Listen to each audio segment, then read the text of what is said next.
Good morning and welcome back to Monday Morning Quarterback. Today we are celebrating simply one of the more enjoyable victories that we've had here in the past 4 seasons as our team moved to 8-0 as we defeated Bethel University at their field 23-13 this past weekend. And once again, the offense came out and set an early tone, and we felt very good about scoring on the second and third possessions of the game, going up 14-0 and eventually moving out to a 17-0 lead. And that was really anchored by the run game. Colin Tobin had a fantastic day, carrying the ball for 130-some-odd yards, but finding some really, really tight creases in there and was able to slip through. Once again, led by Willie Schneider, his lead back, that has done a great job. And I think for the first time this season, we've really seen the offensive line come together and start to gel. We did have to play with some young guys and some new guys, but them together with the tight ends across the front, Dan Chapman, TJ Woodrow, Curtis James, Jason Flesher, Chad Vandegrift, and then Nick Samuelson coming in to play the majority of the game as well. Just really opened up some nice holes, and in the long run, we were able to pound the ball the way we wanted to and expected to, and one of the main differences was our average yards per rush was just over 4 yards, and theirs was slightly under 4. So I thought that was a big difference, even though it might seem insignificant on the stat sheet. We were also able to throw the ball efficiently, not a lot, but efficiently, over 22 throws. Dakota Tracy did have 2 deep ball interceptions, one which sets them up, and in effect was a tremendous punt, even though we never want to give up a possession down to the 1-yard line, which helped set up a defensive stop and our second score. But also was able to find, once again, a team paying a lot of attention to Fritz Waldvogel. And he did end up with just about 100 yards, just under 100 yards. But in all the attention they were paying to him, we were able to find some very, very nice deep post routes to Dan Nearing on the backside and some timely catches by Kyle Whitley as well. So again, not a big numbers day, but a very efficient day with the pass game, and really couldn't be happier with how the offense came out of the gates. Defense, I'll tell you what, they just keep getting better. I say it week by week, but they keep improving week by week, so I'm going to continue to keep saying it. Harry Patera had a monster day, 6 tackles, but the biggest ones were 3 tackles for a loss and a sack, 2 of which occurred on final downs on 4th down, and 2 on 4th down on 1. And in both cases, Harry called those plays out, knew exactly what was coming to him. One, there was actually a timeout, and he ran over to the sideline, and he said, I know exactly what's coming at me. He called the play out.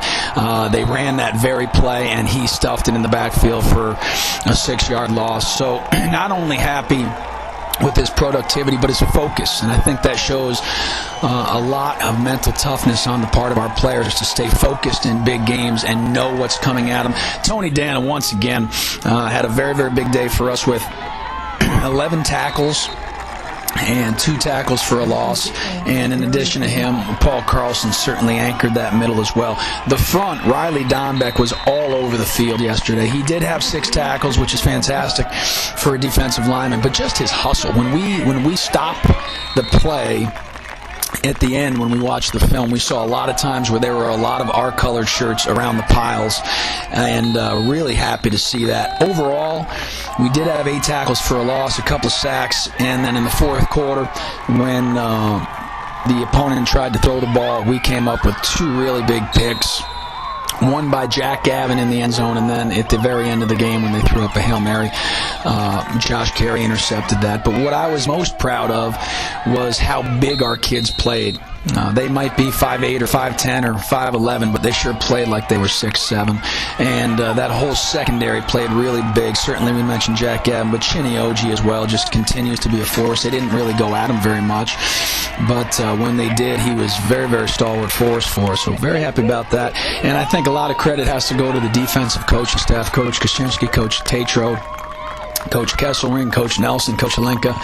just really doing a nice job in the whole week of practice, putting our guys in a situation where I think our kids felt very comfortable with the plays that were coming out of. Special teams, huge difference in this game, because once we got a 17-point lead, we took some field goals. Timmy Albright obviously nailed a 48-yarder, and that was great, but he was 3 for 3 on field goals. And when you look at our red zone productivity versus theirs, we were 4 for 4 red zone scores and chances, and our opponent was only 1 for 2. And part of that was Timmy Albright hitting a couple of field goals that put us up. We went up by 17, 3 scores. We feel pretty good about that. And then again, in a great exchange right before halftime, Bethel ended up scoring their only touchdown in the first half on a pass play with about 1:10 left, and then our offense went back to work and drove all the way down the field, and Timmy was able to put another 3 points on the board, which gave us a 20-7 halftime lead, but also made us feel really good about the momentum going into halftime. So I think even though it was a short drive, it was a very pivotal one. Derek Vider and Kyle Bonner continue to be great effort guys, making plays for us on the coverage. And our protection was real sharp, too, on our punt. And we knew that they were going to bring some pressure, and I think it held up really well. Players of the game: on defense, Harry Patera; on offense, Colin Tobin; on special teams, Timmy Albright; defensive scout, Tommy Couturier; offensive scout, Nick Brewers; and hustle of the week, Riley Dombeck. We look forward to seeing you at home for our last home regular season game as we take on Gustavus 110 on Saturday. It's a great week to be a Tommy, and we're very thankful that you all join in that pride as well. Enjoy the week.